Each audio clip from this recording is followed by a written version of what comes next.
what happens when I get to my destination for work as a nurse practitioner.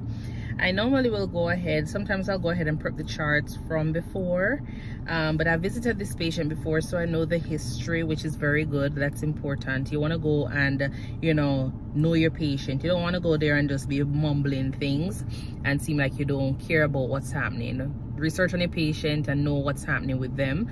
Look at their lab results, look at if they have any pending tests or anything that you need to follow up on, so you can always discuss with them at the time of the visit.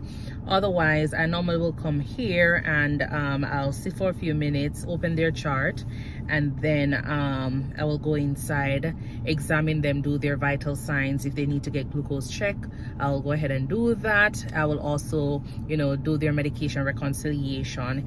If there are any medications that are due for renewal, I will go ahead and do the refills on those. Sometimes it's a case where you need them to get a referral to like an ophthalmologist, pulmonologist, wound care, whatever it is, home health services, then you can always do that as well. Whatever it is that they need, I try to assist them as best as possible and explain to them, as best as possible what's happening. But for the most part, it's pretty simple. I haven't had anything that is being complicated as yet.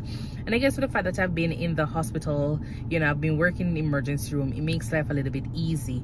So some days I'll come and I have patients who are very diaphoretic. I have patients who are having chest pain, short of breath, they have like pedal edema, wheezes, they're having crackles. I'll just go ahead and call the ambulance for them, because sometimes if you leave them to call the ambulance, they probably don't go anywhere. So I will just go ahead and call the ambulance and have them go get evaluated. And so far, all the patients that I've called the ambulance for do end up being admitted, and so it is my responsibility to come back and do a hospital follow-up after they've been discharged. But for the most part, that's about it in a nutshell.